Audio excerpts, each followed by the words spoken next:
Hello everyone. When I was asked to talk something about what the music of Satyajit Ray means to me,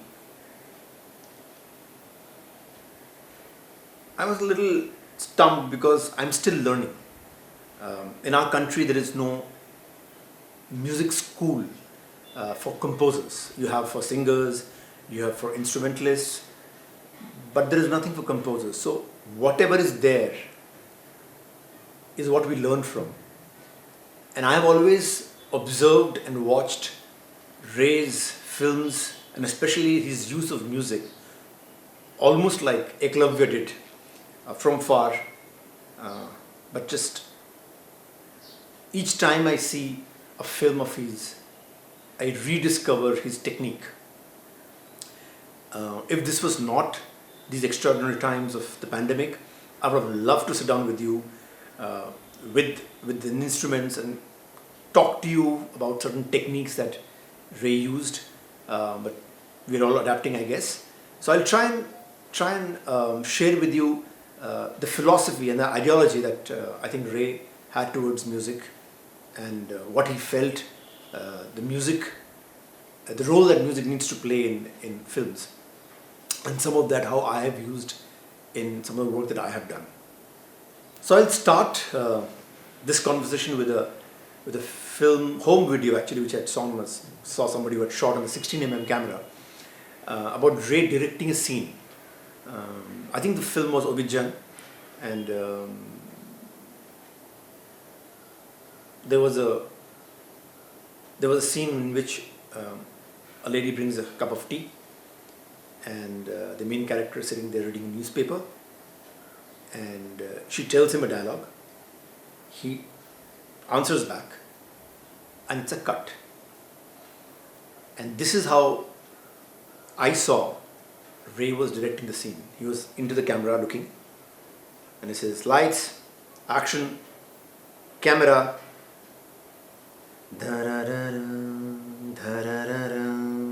Don't enter.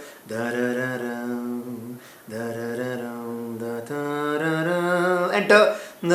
Slowly take the music, and he's doing this. He's humming this tune while he's shooting. Come closer. Pause. Look at him. Take the music. And now say the dialogue. And she says, Tomacha. Look down from the newspaper, tells the guy. Now look at her, take the tea, put it down, pause, and now dialogue. And the woman says to him, Tomar ajke ki hoyeche ki bolo to? And he says, don't hold. She says, Kano ki hoyeche? She says, and he says while he's doing the music, turn around and go towards the door, exit. But slowly. Pause. Look back once at him. And exit door. The look into the newspaper. Look at her. Back in the newspaper. Hold. Cut. This is the way Satyajit Ray directed the scene, with him humming the music. This is the most incredible thing that I had ever seen. I've never seen a director doing this. Clearly, Mr. Ray was pacing his characters, understanding the dialogue deliveries, the intonation, all based on the music which he was humming. It was going on in his head. That was how dependent he was on constructing a scene with music. And yet, the irony is, Ray himself believed that music is not needed. And I love this contradiction. He says music is not needed. We sometimes use music just because we feel the audience may not be smart enough to understand this. Ideally, and he was a huge Bergman fan, so pretty much Bergman hardly used in music, and he just loved the fact that music is just to be used just a little bit, however it's required. This coming from a man who probably redefined the way music is scored in our country. Not just score, I'm talking about songs. Some of his songs, which I'm going to talk later, they're iconic songs. So it is not that he was not capable, but he just felt that music as a role in the film is almost like a design, almost like a sound, almost like silences. The amount of silences that Ray used were just quite amazing. Let's take an example for a movie like Pather Panchali. The idea of using motives, while I can understand it's a technique, but I'm sure Ray had to resort to the idea of motives primarily because he was working with very busy musicians. Let's say Pandit Ravi Shankar now, who has come for exactly 2-3 days, that's all he gets. There is no time to show him the whole film or do a score scene by scene. So what Ray does is, of course, tells him the story and then constructs motives. All these things Ray will later on put in the edit table because he knows exactly in his head where the music comes, because himself is a musician, which later on he figures out that he's good enough to probably do his own music. But at that time, he was just getting moods and motives from Pandit Ravi Shankar. So therefore, the brilliant theme,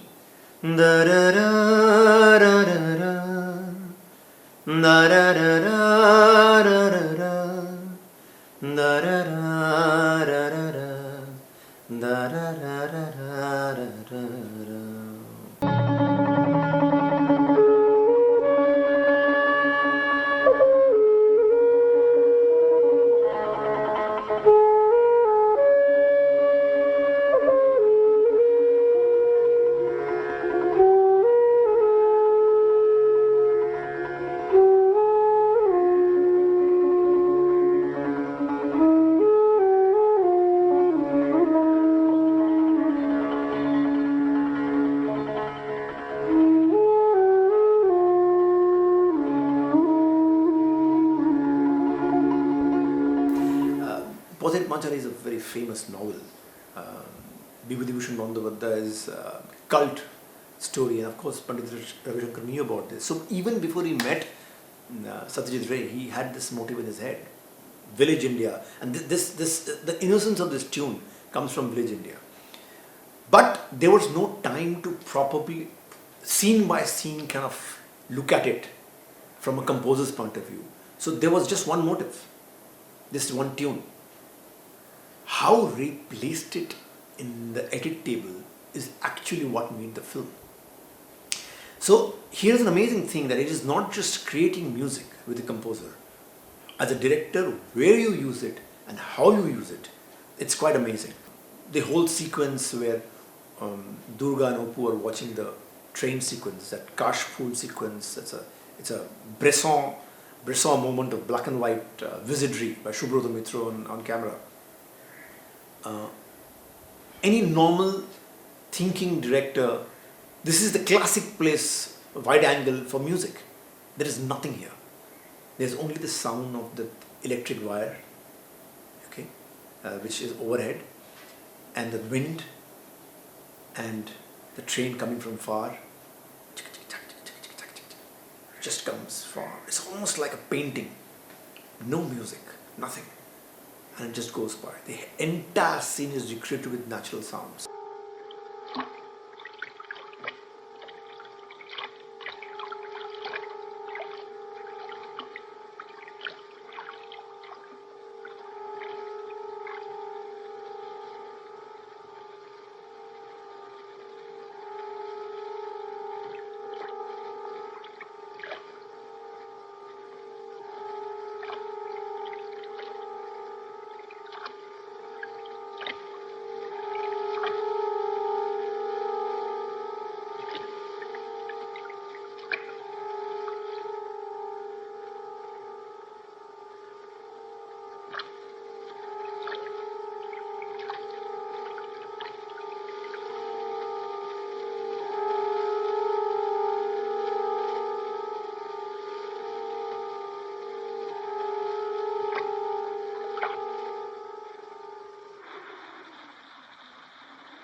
বস।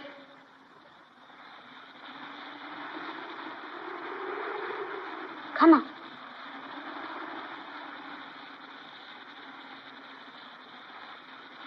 কোথায় এলাম রে? ওগুলো কি রে?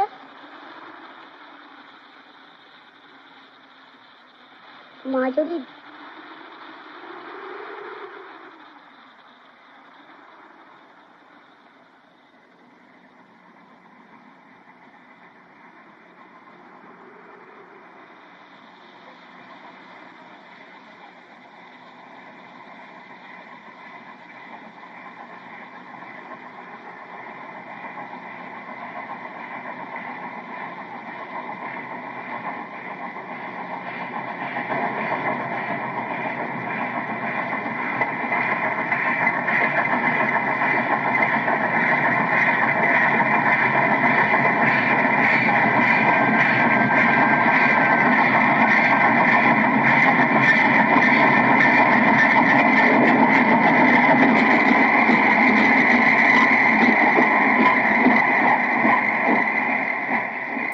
entire scene is recreated with natural sounds.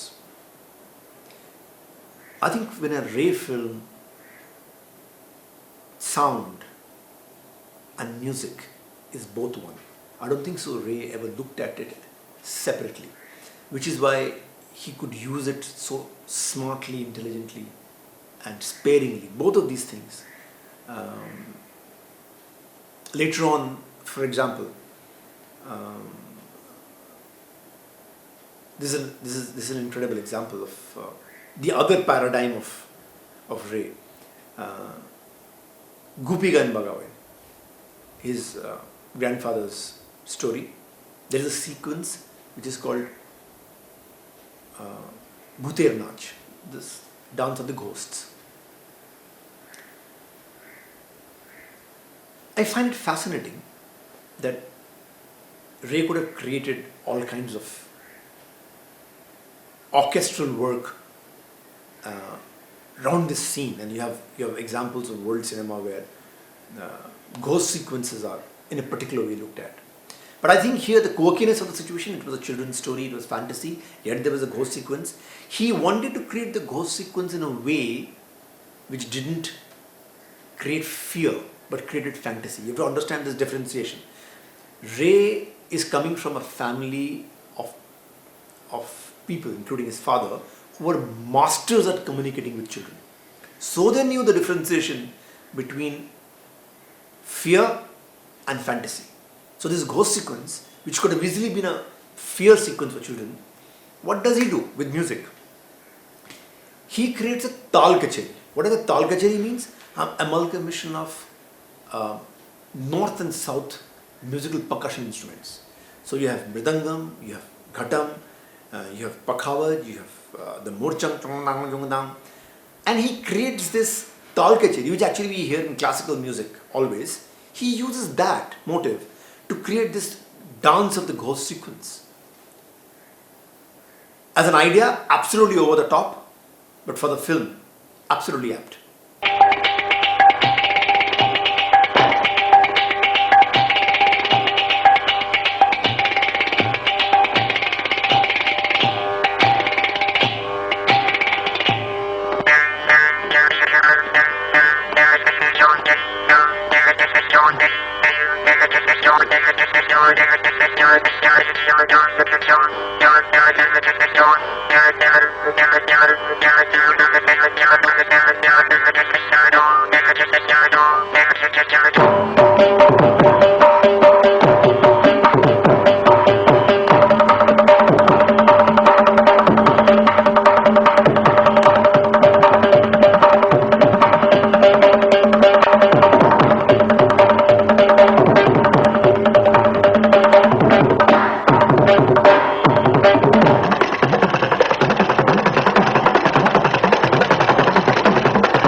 Why do I give this example?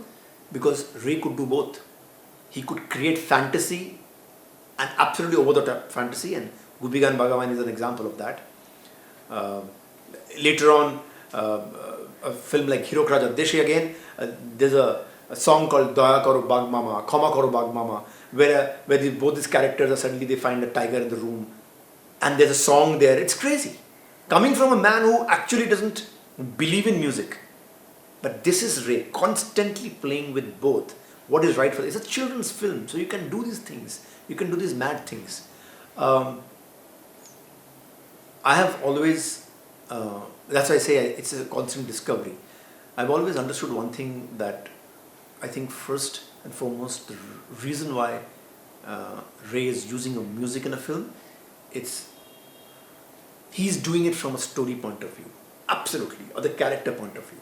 He's not doing it because I think time has come to put some music. No, if the time has not come to put the music, in at least 25 minutes of the film, he will not put it.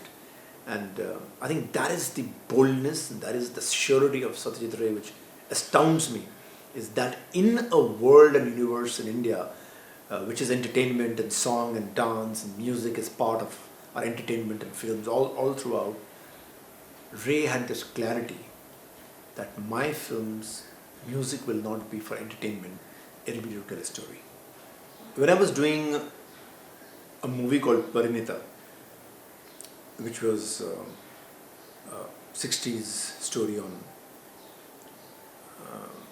Bengal and Calcutta at that time. So obviously my research was about movies of that time. And I also had seen multiple times Charulata, especially for the sequence. My father sang Piyu Bole, Piya Bole, Kya Ye Bole Januna. I took this whole mood from Phule Phule Dhole Dhole Bahe Ki Bamri Duhai, Tagoreish, that world, that. But here's my observation of Ray, that he always tried to be as true to the situation as much as possible. For example, in Charulata, there's a song called Ami Chini Go Chini Tumhare Go Bideshini. It's a very famous Rabindra Sangeet. And so you imagine that you're doing a Tagore novel, Satyajit Ray is making this film, there's some of the great actors. Whom does he choose to sing the song? He chooses Kishore Kumar, who is the biggest icon of songs in Bollywood and especially commercial India. A very strange choice, because you had maestros, singers, great singers who could sing Rabindra Sangeet. This question was asked to Ray many times, when many people that time were a little disappointed with Ray, that why use a Bollywood singer. And Ray's justification was something amazing. He said that in Charulata, this character who is singing, he is not a singer, but he is the common man. Who is the greatest voice in India which represents the common man? And the answer has to be Kishore Kumar. That is how this composer mind is working. That scene is not to show the prowess of him as a Rabindra Sangeet singer. It's a simple song that he feels like singing on the piano, where Madhavi is making her pan and there's a connection happening there. That scene is not about how great a singer Soumitra Chatterjee is. It's about, hey, this is a very popular song and I feel like singing. And that choice, that popular song to be sung by a voice which is common man's voice, is Kishore Kumar. That is the clarity of Ray. It's incredible. Further in the song, another magic happens. And when you see it, you'll understand. He starts with Ami Chini Go Chini Tumhare O Go Bideshini. He's playing on the piano. It's just him and the piano sitting down. Camera is looking into him. He's playing the piano. This first antara, Ami Dekhechi Sharodurate Ami. This part, He suddenly gets up from the piano. Musically, that's when Ray kicks in the orchestration. Now it's no longer real. Now it's the fantasy world he's taking you to. When he was playing the piano, there was nothing else. There was no orchestra there because that's how it is. Him and the piano. That's real. But when he gets up and both him and Madhavi kind of have a moment together, it becomes a fantasy. A cinematic liberty he takes. And that's when he uses orchestration. I find it fascinating in the same song, till a particular point it's real, and from a particular point it becomes a fantasy. And that's with the introduction of orchestra. This is the mind of a director who knows music in and out and is sure about what the role of his music in his film should be. আমি চিনি গো চিনি তোমারে ও গো বিদেশিনী আমি চিনি গো চিনি তোমারে ও গো বিদেশিনী তুমি থাকো সিন্ধু পারে তুমি থাকো সিন্ধু পারে ও গো বিদেশিনী ও গো বিদেশিনী আমার সাজাপান খেতে নেই বুঝি খাবে না না দেখেছি শারদ প্রাতে তোমায় দেখেছি মাধবী রাতে তোমায় দেখেছি শারদ প্রাতে তোমায় দেখেছি মাধবী রাতে তোমায় দেখেছি হৃদি মাঝারে তোমায় দেখেছি হৃদি মাঝারে ও গো বিদেশিনী I can confidently say that Mr. Satyajit Ray did the kind of experiments without any tools, just on an editing table, and I mean experiments with sound that we don't even come close to with all the resources that we have in here. Just a case in point, for example, what he did with again Gubiga and Vagabain, where he actually speeded up his voice. Gopi baka, banada. This kind of stuff he created as a texture to talk about, to give that feeling of this is not a human being. He just speeded up the voice, and it's Mr. Ray's own voice.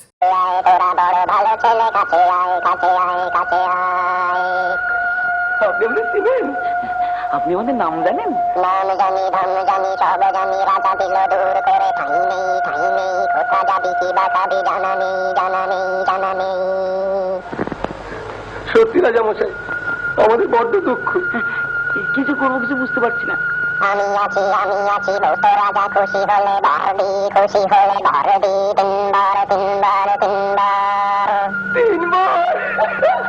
Amazing things he was doing. In Jalshaghar, he actually used Sibelius, the violin concerto. He's kind of played it backwards, so you just can't make out. It's like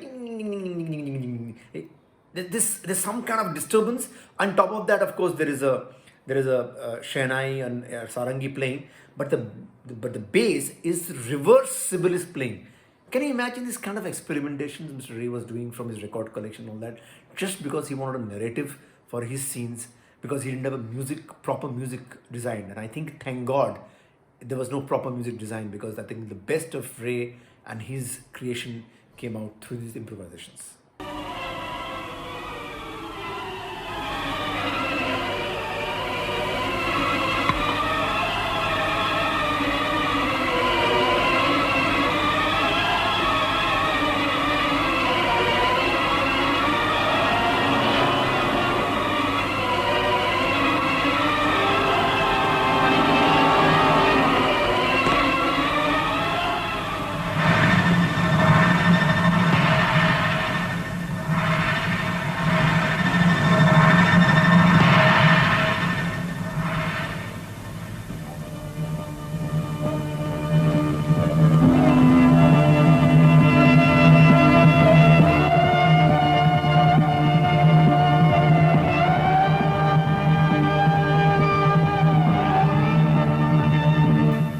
getting into the mind of composers of Satyajit Ray. And I say that, me being a composer myself, that I think what we do is we always complete melodies. That is why Pandit Ravi Shankar made a complete melody.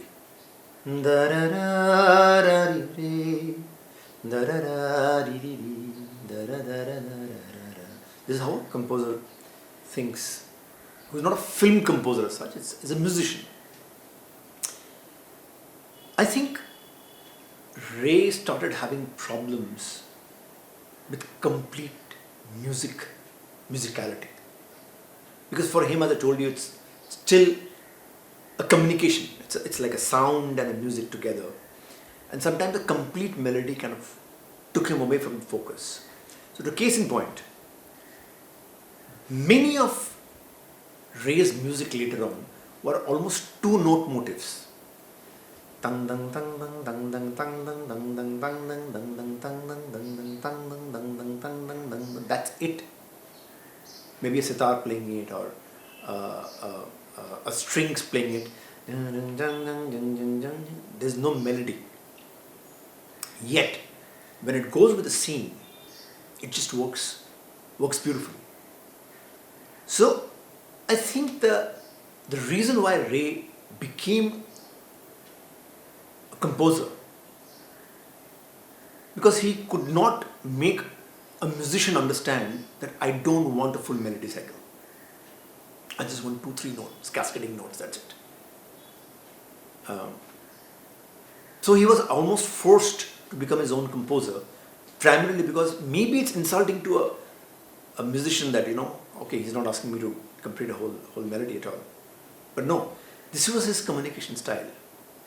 Just motifs. Boom,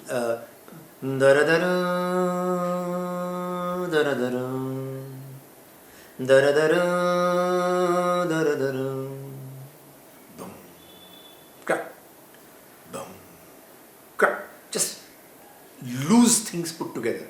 Grum, crack, brum, crack. Again the strings. No musician will be able to create this. Because it's loose, this is abstract. But that is the genius of Ray. That he was very, very clear that what it is that he does not want. Because you can understand that having worked with three of the greatest maestros, Pandit Ravi Shankar, Ustad Wtih Khan, and Ustad Ali Akbar Khan, three of the greatest dimes of Indian classical music were his composers. To move on from there and then start as a composer in his own film, it's unbelievable confidence and clarity as to what he wants. Otherwise, it's not easy. In fact, it's been many years later on. It's now, let's say, the top of mind comes to me Sanjay Leela Bhansali or Vishal Bhardwaj, who as directors have started also composing. But pretty much Ray was the only person I know in India who was composing and directing both with such ease. The other thing which strikes me is that because it was such a tailor-made style that he had for himself, he was not keen to compose for anybody else. I think except for one Merchant Ivory film, he has not done that. Because he understands that this style of his will not work for anybody else. And he's not a melodic composer in that true sense. But in the true sense, he's a film composer. That is still a hitherto unknown concept in India. We're still struggling with that concept. But I just find it really fascinating that what clarity would this filmmaker have, that having worked with some of the greatest maestros from Indian music, he decides to do it himself. I've again in some of his documentaries, which are not in public, I've seen how he used to sit down on his piano or his organ to write down parts, create pretty much well versed in writing Western classical notations, pretty much well versed in writing in Indian notations. His upbringing was such that he was absolutely well versed and exposed to Indian classical music and Western classical music both. This was the great times of Bengal and great times of Calcutta. So the schooling was absolutely impeccable in terms of his exposure to music. And then his incredible exposure to films in the West, where he discovered, when you see a film like Bicycle Thief or The River of Renoirs, he understood that music is not an entertainment thing. It's just another character. And therefore he got all that experience together and used that in his films. I've never heard that kind of music anywhere else. What he creates, and yet there is a magic when you hear his score without the film. Something happens. It's almost meditative. It's almost intrusive. It's almost introspective, without being dependent on melody. This is a whole new concept. You have to understand, guys, that we are so melody driven that just a sound can also communicate is a new concept. But Ray did this many years back. I just want to conclude by saying that a master and a genius like Ray comes once in a lifetime. We are fortunate that his work is there for us to study. I wish he was there for us to talk about these things, but some of the books that he's written, and as I said, as a composer, watching him from far, watching his work from far, there's so much to learn. But what is most important is that music is not used to hide a director's or an actor's flaws. Dialogue is not great, so let's put music. Performance is not great, let's put music. The location is not great, let's put music. My story is dipping out here, let's put music. No. Music is to be used only as a tool to accentuate an emotion. Still, even today, except for a few examples in regional film, nobody thinks like this. It is only Satyajit Ray who could use music just as another part of film. That, I think, is the greatest achievement in Ray and the greatest failure of our film world, where we are so stuck in drowning our films with music. On this important festival which is happening, I think if it's something to be learned, it's from here, that how can we go forward from wherever we are and try and use music more judiciously in our films. That will be the greatest tribute to Satyajit Ray and his music. Namaskar, and thank you so much.